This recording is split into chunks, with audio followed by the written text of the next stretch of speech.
Take two with Mike McVetta as we recap the first weekend for Winged Supers as they headed north of the border to Delaware Speedway in Ontario, Canada, and then Western New York, Lancaster Speedway on the Saturday. And, of course, this guy right here had himself a pretty good points weekend, fourth and third. He won his heat on Friday night, and then we heard about the race on Saturday from Mike Ordway Jr. and Tyler Schulich. Now we'll hear it from third-place finisher Mike McVetta's perspective. He is out near Cleveland. It is raining there right now. How are we doing today, Mike? Good, Doug. How are you? Doing very well. I understand we're doing a little work today on not just your car, but another car as well.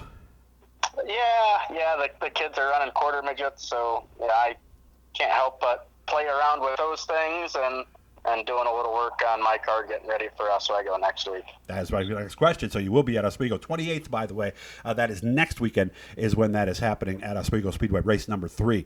So let's go to Delaware first. I've talked to a lot of guys from a lot of different series that go up to Canada. They say the atmosphere there is really something. Yeah, it sure is, Doug.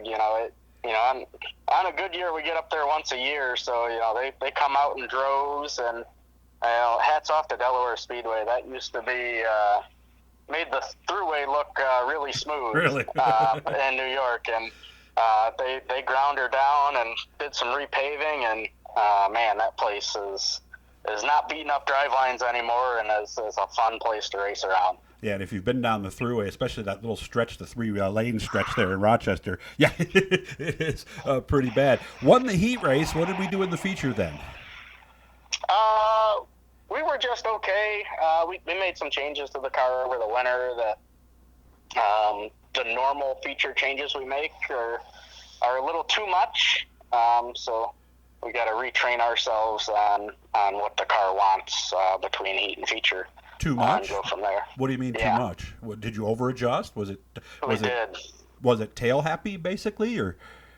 Nope, just wouldn't turn. Oh, the other way. Okay. Yeah. We added another fuel cell into the car, and it's changing the dynamics a little bit more than we anticipated with the fuel load in different areas. And this is an area, I'm only going to touch on this because I know guys can get kind of sensitive when they talk about multiple fuel cells. How many do you have? And you don't have to answer that if you don't want.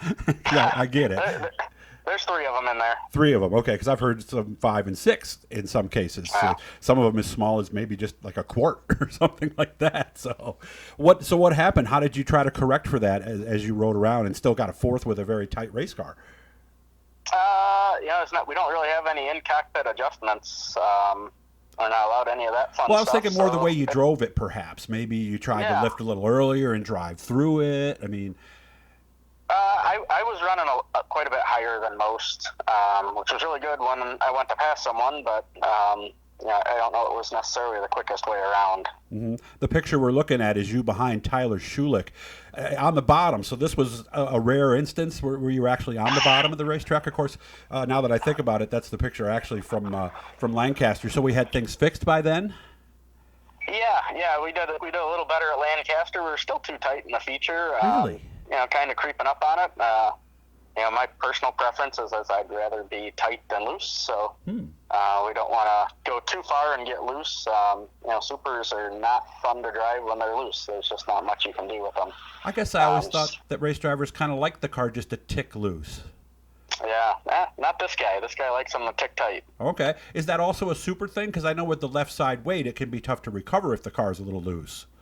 Right, exactly. A sprint car, no big deal if it's loose. You just kind of drive through it. But, supers, you really can't do that. Okay, so it is a super thing then. I was wondering, because I've talked to a lot of guys who've made the move, and they say the first time it's very easy to over-adjust and have the thing just snap right on you. Right. Yeah, if you overcorrect, you meet the wall, and that's not a pretty situation. No, it is not. So I was talking, like I said, to Mike and to Tyler. Sounds like this race you guys had in traffic towards the end of the race over at Lancaster was really something. Yeah, it was a blast, even from the seat that I was in. Lap cars everywhere. Most of the guys were real respectful, but ISMA doesn't have a passing flag, so oh, they don't. They don't, so they don't move out of the way. You got to work your way around them. So that set me up to get Ordway at one point and get into second, and that's what helped him propel into the lead, using lap cars as a pick. So it was just a good, fun race. Mm-hmm. And what was it that Mike got by 3 of you in one corner? Yeah, it's funny. I did something similar to him to get into second. I used a lap car and went under him and the lap car. I wasn't quite enough to get Tyler too, but similar move.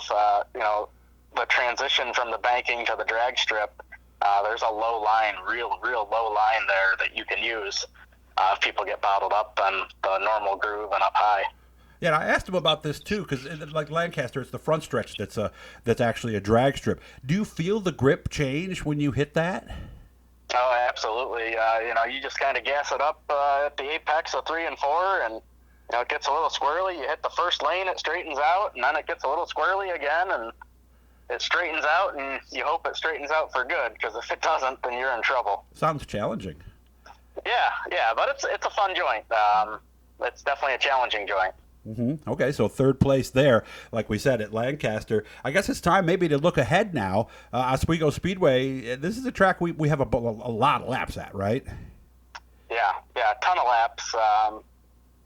Definitely not my best track. No? We've had some good runs there.